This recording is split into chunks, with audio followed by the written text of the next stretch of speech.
What's up, guys? Hope you guys are having a fantastic holidays. And as you guys can see, I have a box in front of me. I ordered this as a Christmas gift for myself, and I didn't actually get the chance to open this on Christmas, so I thought I'd open it with you guys.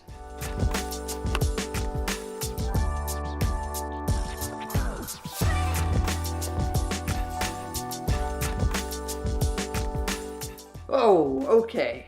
So I got this for Christmas for myself, the G7X Mark II.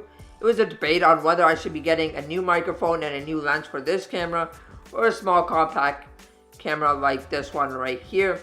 Obviously, I had to list the pros and cons of each, and getting this camera lens and the microphone is a lot more expensive than just getting this small compact camera. This thing cost me like $700.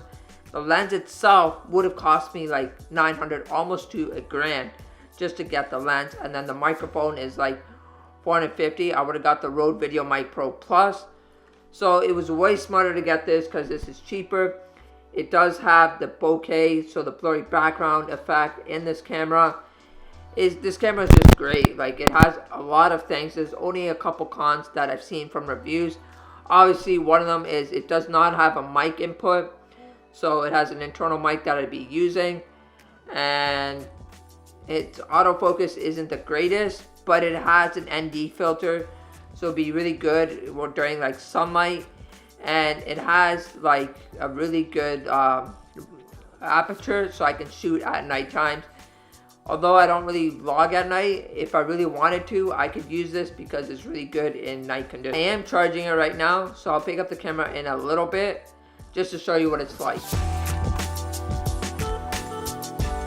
Okay, so I'm recording both simultaneously. You can hear the sound difference, and it's a lot more zoomed in than what I have here, but the autofocus isn't that bad. But I am going to switch back to this camera, and we're going to continue on to the rest of the video. So this actually might be a hard transition to move to a G7X Mark II. I love the sound quality and video quality of this camera, but I also wanted a small camera to bring around with me that I can have in my pocket at all times, so I had to get this one. And this has literally nothing to do with what I'm going to be telling you in this video, so let's jump right into this video. So I do have a mitochondria disease. There's actually many different types of mitochondria like diseases. The one we're going to be talking about today is the one that I have, and it's called mitochondrial myopathy. And the specific one that I have of this one is called Kearns-Sayre syndrome. As you guys can tell by the name, mitochondria is the powerhouse of your cells, if you guys didn't know that. And what it does is it affects your mitochondria, which is your powerhouse of your cells, and the myopathy is your muscles. So if you put those two together, mitochondrial myopathy, it affects your mitochondria and your muscles. Here's the definition of Kearns-Sayre syndrome. A neuromuscular disorder characterized by three primary findings. First one, progressive paralysis of certain eye muscles, chronic progressive external optoplasia, or CPEO. Second one, abnormal accumulation of colored pigmented material on the retina, atypical retinitis pigmentosa, leading to chronic inflammation and progressive degeneration of retina. And lastly, heart disease, cardiomyopathy, such as cardiac conduction defects and heart block. Correct me if I'm wrong. I'm no doctor. I don't know some of these words, but I definitely could have had this condition maybe earlier on. I was diagnosed mitochondrial myopathy when I was 21. My parents started looking into this when I was 19. And I used to never wear glasses. The first time I got glasses is when I was 16 and I had to go for my driver's license. But I never wore glasses. I hated them. I didn't like them. I never had to. I've always had like a 20/20 vision. And then once I had to get my license, I had to wear glasses because I realized my vision was getting impaired and it wasn't as it was when it used to be. Now, here's the thing. I definitely think this could have happened earlier on in my life, maybe around 16, 17.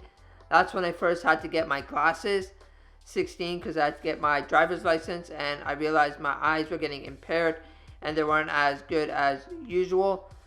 but I never realized that it had such an effect on my body. I was always a kid that played a lot of basketball. I also was able to chill at night and hang out. Here's the thing. Here's how I know that, because I used to do Nicky Nicky 9 doors. If you guys don't know what that is, it's that where you ring on someone's doorbell and then you just run and make sure they don't see you. And I used to do that with my buddies. I know I was a kind of, I guess, a bad kid, but you know, it was fun. It was something to do when I was, I guess, in my teens. And I did that with a couple of my buddies, and that was kind of fun. But now I can't even walk at night. Like, walking at night is really hard for me. Like, I can, it's not like I can't, but sometimes, like, I may bump into stuff. And yes, I did do Nicky Nicky 9 doors in my ages of 16, 17, 18.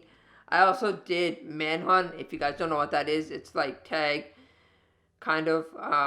It's a really fun game. I did that, maybe not 18, but I did that definitely in 16 and 17. But these are some things I did in the night, and now I can't do any of this. Obviously, I still wouldn't do it at the ages of 23. But I did do some of these night stuff, and now I can't do any of them. It's really hard to even walk at night. Now, this numbness thing that you guys are hearing me talk about in the last few videos is apparently not associated with my mitochondrial myopathy condition.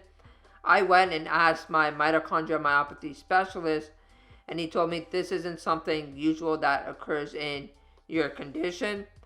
So this is separate from my condition that I'm experiencing.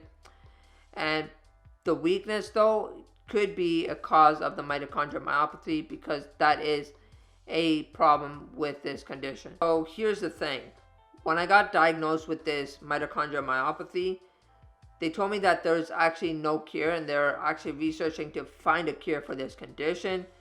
And the only thing to help me prevent it from getting worse was to take all sorts of vitamins and creatine, which is what I do every day.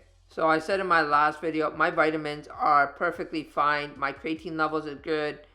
So I definitely think the numbness and weakness thing is separate from my mitochondrial myopathy condition. It's definitely hard. I'm dealing with this mitochondrial myopathy thing, and now I'm dealing with this numbness thing. And I also have like a sugar problem.